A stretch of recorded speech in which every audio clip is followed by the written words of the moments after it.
right. Welcome, guys, to the State of Salesforce session here at Dreamforce. Made it here to the Thursday, day 3. Hope everyone's feet are holding up here. A quick show of hands. Is this anyone's first Dreamforce? Wow. All right. Welcome. Welcome to the insanity. Is anybody here been to 5 or more Dreamforces? All right. Quite a few of you too. It's more than me. I've only been to 4. So, but the reason I bring that up is that we're going to be talking about this report here. It's called the State of Salesforce report, and this is actually its 8th year that it's making its way to Dreamforce. So, I'm joined by a fantastic panel. I'm very excited. I will introduce them in just a moment, but I'll talk just for 1 second a little bit about this report. So, the State of Salesforce report, Bluewolf, an IBM company, we publish this every year. Really is sort of just like the grounding of how companies are using Salesforce today, right? And so it's really, we want to be focusing on some of the trends, some of the technologies, some of the investment strategies that we really want to, showcase that we released usually right before Dreamforce. It came out just on Monday. So it's based off of a survey that we do earlier in the year. It's actually over 2,100 customers, Salesforce customers, took the survey. Did anybody in here take it? Show of hands. Okay, a couple people. All right, cool. We'll stay on the lookout for it for next year. So love to get your input for this. So 2,100 customers.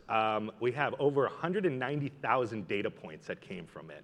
And so over the past couple months, we've been really taking these data points, coming up with a really cool story around that we break into by different functions of sales, service, marketing, IT, commerce. We talk about AI, we talk about mobility. There's a ton of awesome customer stories. There's analyst reporting in there. It's over 74 pages long. So rather than me just kind of sitting up here and reading through the report, I thought, well, let's actually hear from the customers themselves about, as we discuss some of these trends, how they're using Salesforce, what are some of the issues they're seeing today, what are some of the trends. Does that sound good? All right. So again, extremely excited to have just a rock star panel up here. So we have Prakash Kota here from Autodesk. We have Sean Leggett from Parkinson's UK, and we have Rochelle Simmons here from Emeritus. So maybe just to kick things off, you mind just doing a quick intro, let everyone know what you do and what your company does, in case for anybody that doesn't know. Sure, I'll get started. Sure. My name's Rochelle. I'm with Emeritus, and we're an insurance company in Nebraska. We sell life, disability, annuities, employee benefits like dental, vision, retirement plans, and we're also in the wealth management space. So our company is really diverse. We have a lot of instances and use across the organization of Salesforce, but it's always fun to be here at Dreamforce because of the fact that although we feel so unique, a lot of us are facing many of the same challenges. And I love the State of Salesforce report because I think it really gives you a great idea of some of the trends, maybe some benchmarks that you set for yourself, or also some contradictions as to maybe why we're not there yet, or why that isn't the direction that our company needs to go. So really looking forward to sharing some of our journey with you and hearing some of your questions as well. Right, so hi everybody, I'm Sean Leggett, I'm CIO of Parkinson's UK. So Parkinson's disease is it's a disease that affects the brain, basically, so whereby you stop producing dopamine, so it affects movement, but there's a range of other symptoms with that, so it can be anxiety and mental health, but a number of quite a wide range of symptoms, 40 or so more. So we provide a range of services, confidential helpline, support services, we advise people. You could be a first-time person coming into the organization, just been newly diagnosed, we support you. You might be a family member, or just a carer. And we also invest money in research and just a range of other services to basically provide as much support as possible if you have Parkinson's. We have the same challenges as any corporate. We have less money, but as Michelle said, excited to share our experiences with you. Cool, thank you. I'm Prakash Kota, CIO for Autodesk. Autodesk is a software company where we make software so that our customers can make anything. When we say anything, literally anything. To elaborate a bit, for all of us sitting in the room, probably the chairs that you're sitting in, the microphone that I'm using, or the building that we are in, or the smartphone that we use, very highly likely that the manufacturers used Autodesk software to design before it came to the real world. So we have gone through a huge business model transformation as a company. We are in a growth mode. We help our customers imagine, design to create a better world. So I'm excited to share the stage with Rochelle and Sean to share our experiences and hear from all of you. Fantastic. Thank you all again for coming to this. This is great having you all on stage. So, well, let's go ahead and get started talking about some of the trends. So just to kind of kick things off here, there was an ad campaign that happened here in the States a little while ago. And it went, good cheese comes from happy cows, and happy cows come from California. And this report is not about cows. But what they're really talking about, this was obviously an advertisement to bring up, to buy California cheese.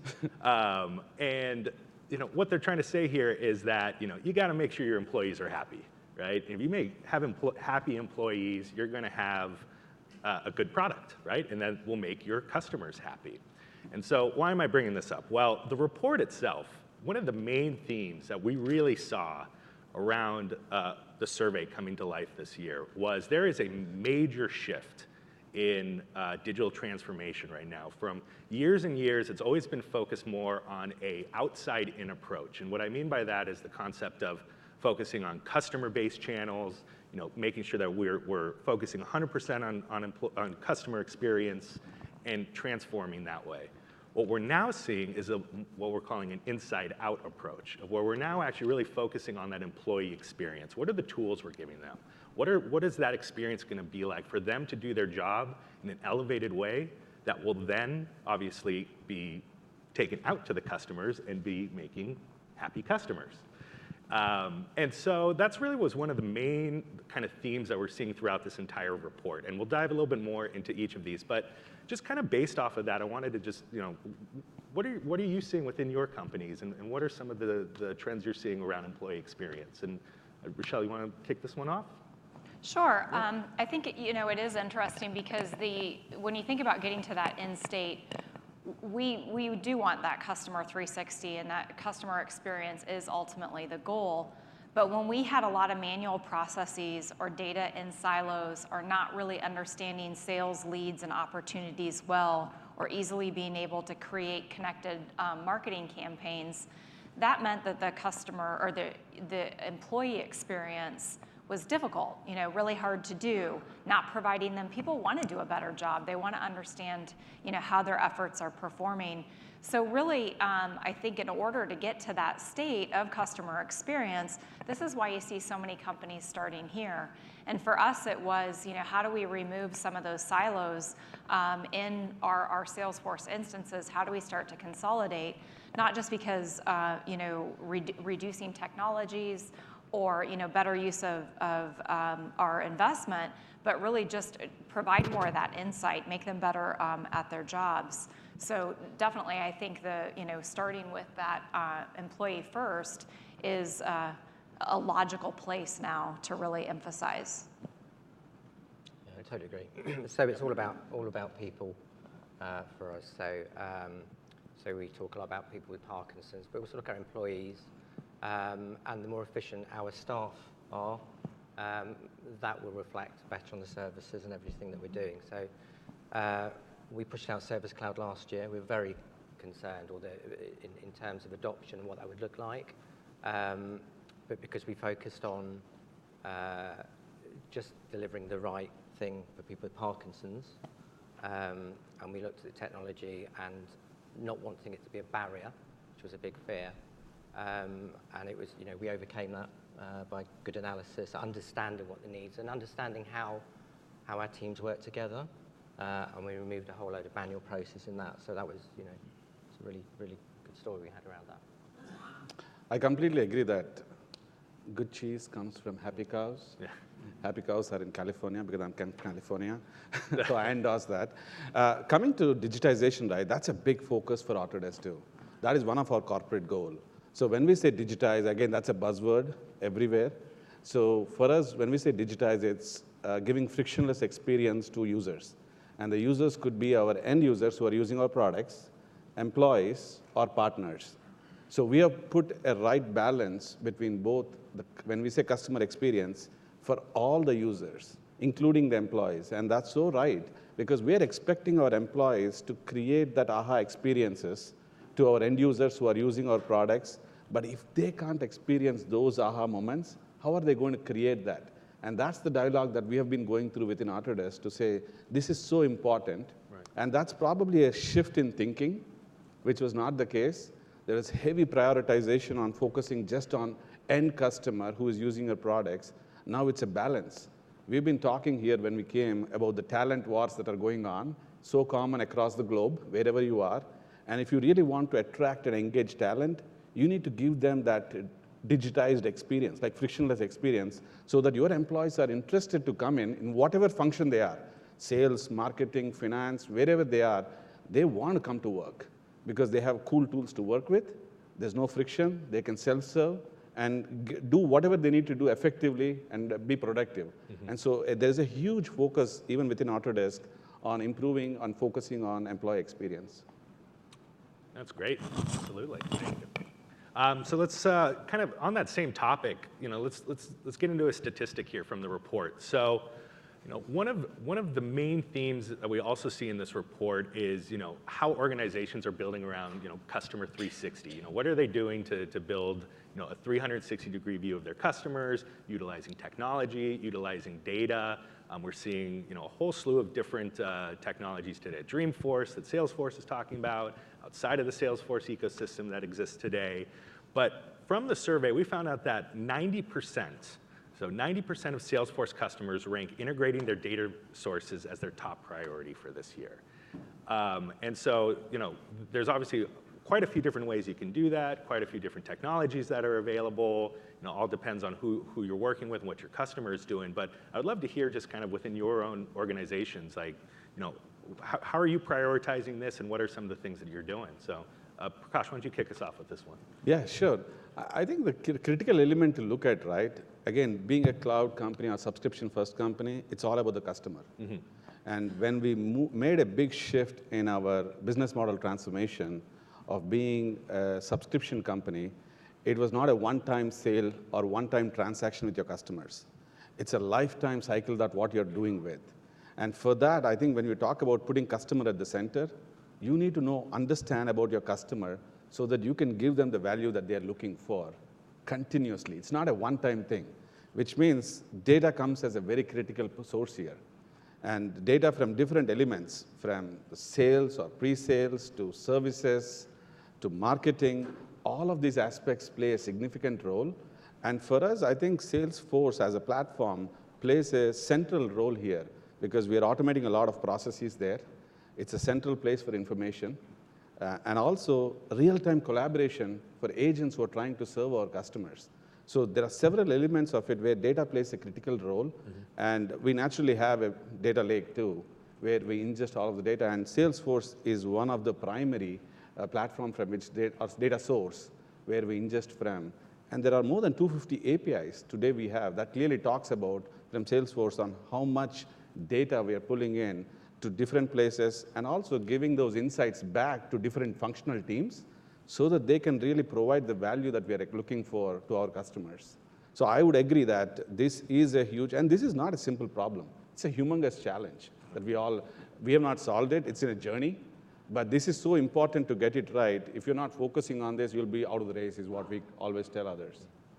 Absolutely. Yeah, absolutely. So our challenge is that, so our constituents, you can have many different relationships. So you could be somebody with Parkinson's, somebody that is caring for someone with Parkinson's. You could be a donor, a fundraiser, or you could be all of them.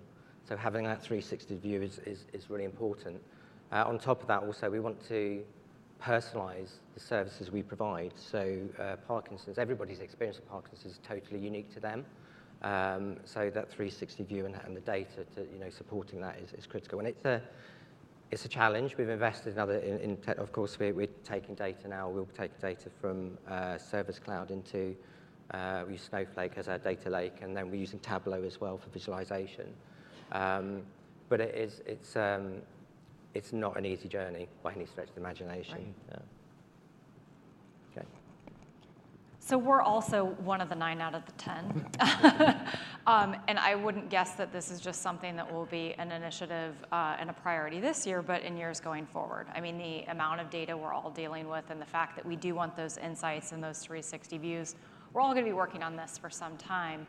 But I think, as a marketer or even as a sales organization looking to drive a very specific outcome, one of the things that we found to really kind of caution is, what are you trying to solve for with all of this data? Because we will get requests back, because we do have some of this virtualized, or because it is becoming easier, and not really having a clear reason as to why or a hypothesis. So I think this is also an area to kind of be careful in, because we could all consume a lot of our resources without a real clear goal in mind. So that's just one thing that we've found in our organization, is not necessarily jump on the bandwagon, but to know why. No, I completely agree. Actually, this is one area, if we are not clear, we'll have a lot of solutions and then looking for problems. Mm-hmm. Right. So I think your point on where you need to really start asking the questions, what is the business problem, what are we trying to solve? Absolutely. Then really give solutions, because there's so many pointed solutions that are coming out, and all the functional teams are super excited wanting them, but then you're searching for problems after that. So you should be super careful on that front. I agree. Yeah, absolutely. Well, I think, feeding off of that topic right there, kind of moving forward, we're obviously collecting a lot of data. There's a lot of things that we're doing with it. We talk about AI, we talk about connecting our systems and getting that 360-degree view of a customer. And for years, people have been saying, data is the new currency, or it's more valuable than oil, and all these, whatever tidbits. But what we're actually seeing, what we talk about in the report now, is actually, so the data is there, we got it. So what are we doing with it? And the currency, what we really need to be expressing with our customers is trust. And trust, what are we doing with this data, and how can they trust us right now with it? And we're seeing all different forms of this. We're seeing, even in Europe with government mandated GDPR and different aspects around that. And so, from a marketing aspect, how do you guys, convey that trust out to your customers as you're collecting this data? Like, Sean, do you want to start us off? Yeah, it's interesting. Trust, is so important to us. So I just think the scenario of a data breach is horrific. It's not just the financial impact. If we lose trust with any of our community, it can have a serious impact for somebody. So just imagine somebody not trusting us to bring their problem, or to ask us those questions and reach out for support. And that would be, that's just a frightening thought. I think mentioning GDPR, GDPR is a great thing, by the way, because I think it helps build the trust between society and government, and as a consumer with whoever you're buying products from.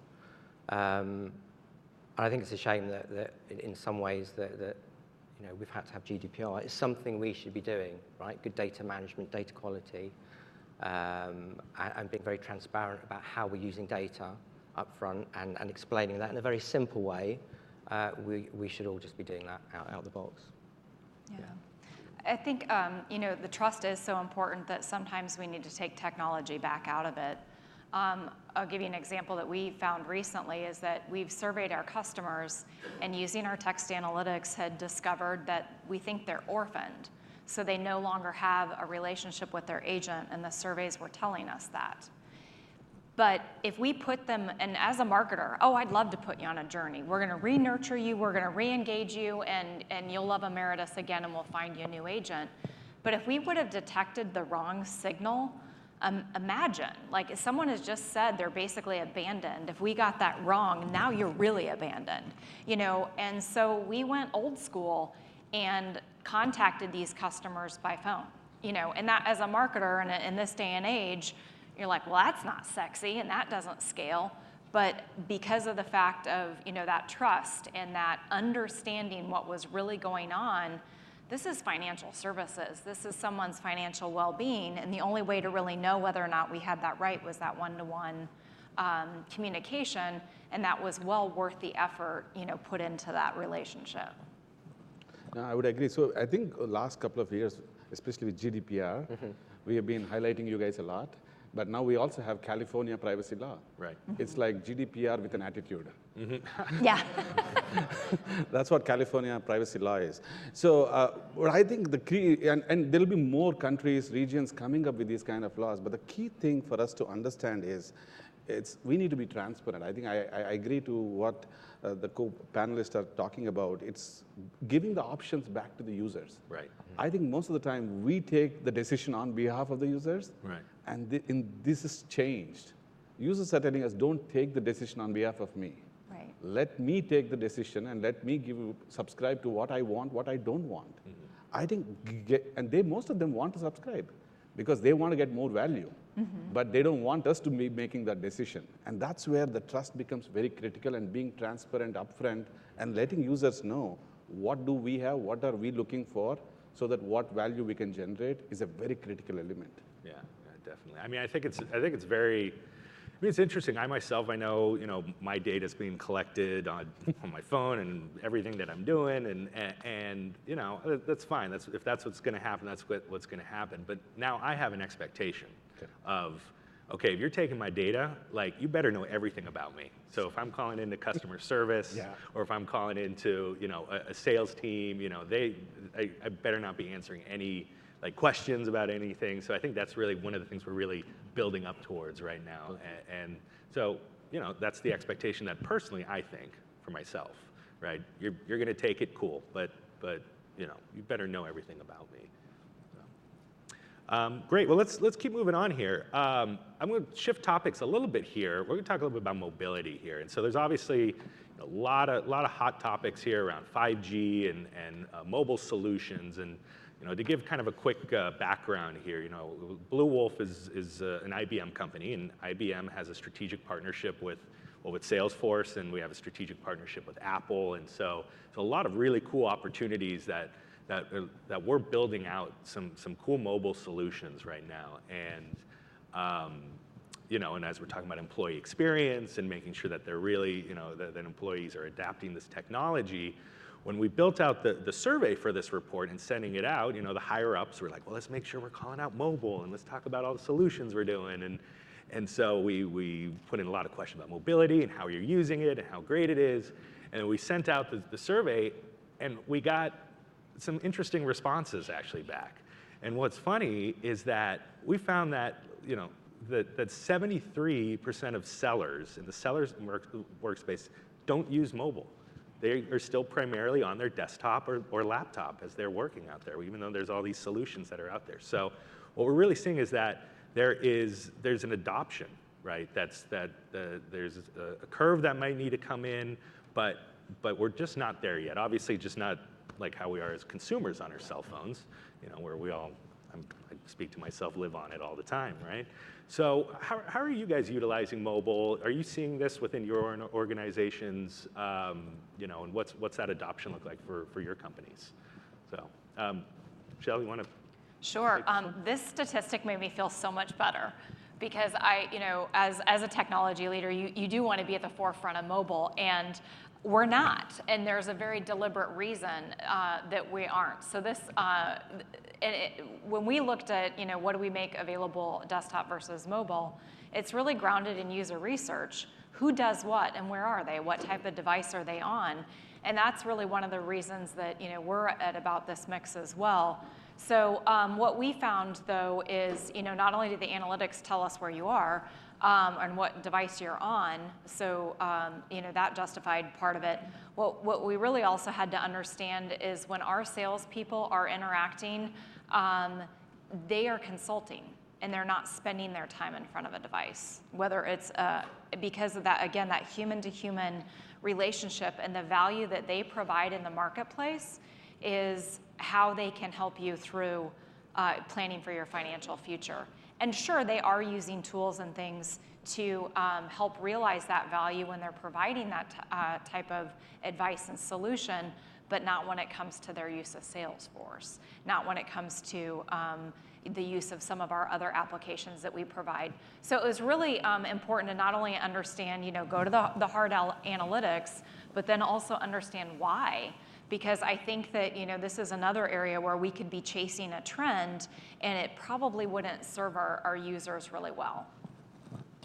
Yeah, so in regard to the charity, we're relatively small. We have 500 employees. About half of those are permanently home-based. More than half of those, again, will go out to our customers to provide support for them. So we want to make them more mobile, but they need to be confident in the connectivity. So that's the key thing about, it's great having the application web, but you have to connect as well. So moving forward, for us to promote the use of more mobile working, we need to make sure that there's good, that connection's as good as it can be. But also that, I mentioned before about the tech's not a barrier. So if you've worked in healthcare for however many years, you won't necessarily be that au fait with sort of using apps, or mobile working even as a way of working. And there's a fear factor there. I think also going forward is we're going to make more use of Service Cloud. That's one of the things we're looking to do in the next year or so and push that out. Yeah. Yeah, so I think the biggest thing for me from a mobile standpoint, I think it's a journey, and we are in the early stages of that maturity curve. There has been a lot of learning. There's been a hype, just like digitization, where everything was trying to be mobile. But there are definitely capabilities that are necessary in mobile apps that you'll need to bring to, not the entire Salesforce application as such. And that's where we need to be very diligent of what we do. Right. And so we have taken an approach, like we launched our Mobile One app recently for approving deal approvals, and for the sales folks, people, when they are out in the field, to pull up information about the customer when they are out there on the site, rather than opening up their laptops or using their desktops, because we are providing our products to be accessible anywhere in any device. And we want really our salespeople also to be leveraging that same mindset. So it has to be really purpose-driven, rather than bringing all capabilities on having them use there. That will not drive adoption. And the other aspect I would say is we need to understand what is the addressable market. Because there are certain roles which are like inside sales teams, which are sitting in the hubs. Right. They are near their laptops or desktops, whatever it is, doing the job, trying to reach out to customers and sell our products or showcase our products. We don't expect to see a big tick in mobile adoption there, because their job is a desk job. So we need to also classify what kind of workforce are we looking for adoption, what is the market, and not take the Uber all of sales as a market and say only we have 10%. Right. So that's where I think we need to also make some adjustments on how we approach this. Having said that, I think there is still a lot of room and maturity on where we can go.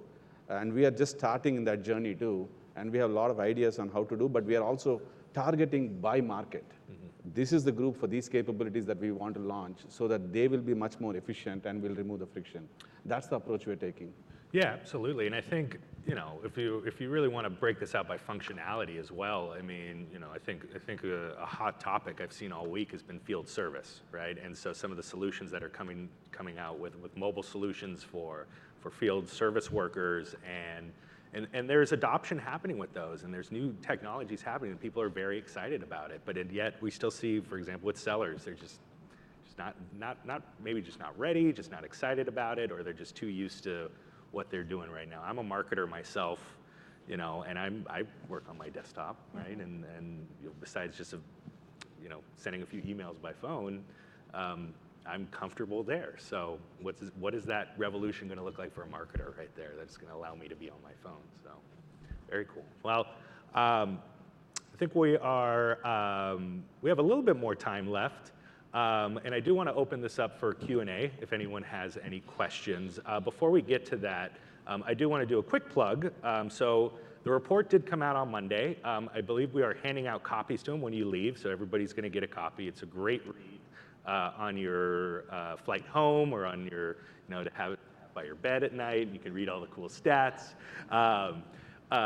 One thing we are doing different this year as well, if you come down to our booth, down at the Bluewolf booth, down on the expo floor, is we're actually built a benchmarking tool. So you can actually take a short survey yourself and actually see how you get benchmarked within the State of Salesforce survey takers. And there's some really cool different paths you can take and some opportunities to interact with the stats directly. So if you have some time, I recommend checking it out.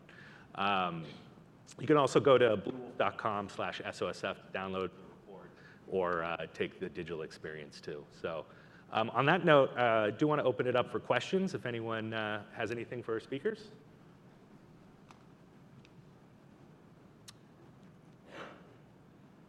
Any questions at all? Did we answered it all for you? Got it right. The state of Salesforce has been told. Okay. Well, then we'll give you guys back a few minutes to your day then. I know there's over 2,200 sessions out there this week. Thank you so much for coming to this one. Really appreciate it. And thank you to the panel. Really appreciate having you up here. Thank you. Thank Thank you. you.